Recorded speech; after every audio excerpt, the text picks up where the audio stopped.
참 예수님, 오늘은 11월 17일 헝가리의 성녀 엘리사벳 수도자 기념일입니다.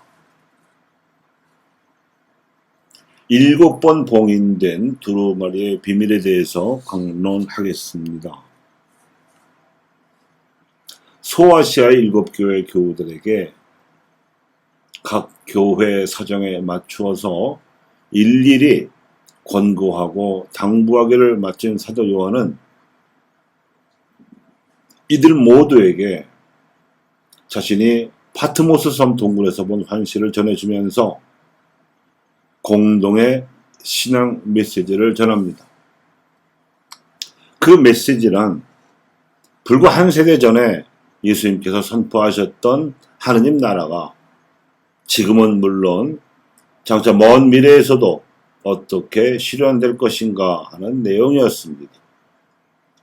사도 요한은 하느님의 오른손에 안팎으로 글이 적힌 두루마리 하나가 들려있는 것을 보았다고 하면서 무려 7번이나 봉인되어 있던 그 두루마리의 주인공이신 예수님께로부터 그 내용을 신자들에게 전하도록 분부를 받았다고 하였습니다. 그리하여 밝혀진 두루마리의 내용은 첫째, 예수님께서 세상에서 공적으로 벌이신 활동, 즉 하느님 나라를 가난하고 고통받는 이들에게 체험시키고 깨닫게 만든 사랑과 희생의 활약상이었는데 이것이야말로 세상을 새하늘과 새 땅으로 창조하시겠다는 말씀이었습니다.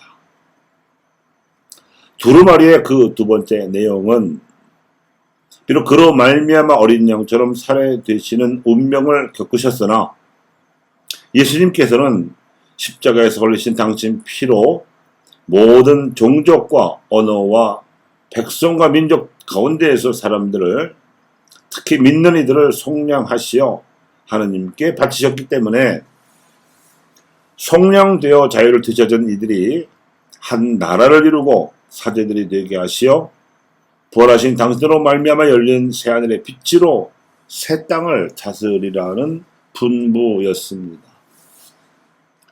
그러니까 요한이 그 비밀을 밝힌 두루마리는 이 편지를 받아 읽는 소아시아 7교회 신자들에게는 임무를 부여하는 하늘의 사령장인 셈이고 제 신임을 부여하는 하느님의 신임장이기도 한 것이지요. 비밀에 쌓여있던 천계를 계시하는 이 두루마리를 받아 봉인을 뜯고 천상 어둠에서 발표할 때 24원로가 가지고 있던 금 대접에서 향기가 가득했다고 하는데 이는 성도들의 기도라고 했습니다. 말하자면 소아시아 7 신자들은 물론 이 사명을 계승하는 온 땅의 성도들이 지상에서 현세 동안 하느님 나라를 계승할 수 있도록 천상에 계신 성도들이 기도로서 통공을 이루고 성원하리라는 영적 통공의 다짐인 것입니다. 예수님 당시 이스라엘 백성과 지도자들에게도 이런 기회가 먼저 주어졌으나 이들은 이 기회를 알아보지 못했을 뿐만 아니라 되려 예수님을 살해하려고 십자가에 못 박는 죄악을 저질렀습니다.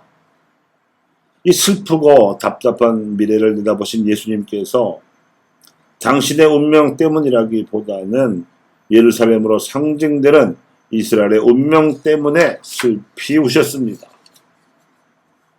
7번이나 봉인된 두루마리는 아무나 펼 수 없고 오직 예수 그리스도께서만 펴기에 합당하셨습니다.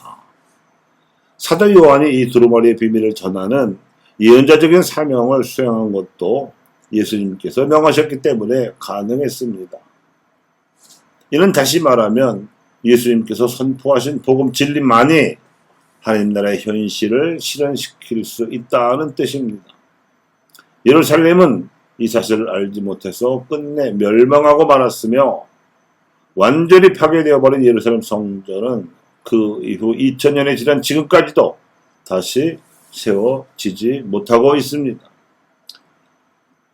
사도 요한은 예수 그리스도의 위임으로 두루마리의 7보기를 다 뜯고 나자 그리스도의 인호를 받고 환난을 이겨낸 14만 4천 명에 의해서 새 예루살렘이 세워지고 이곳이 새하늘과 새 땅의 중심이 되리라고 예언하였습니다.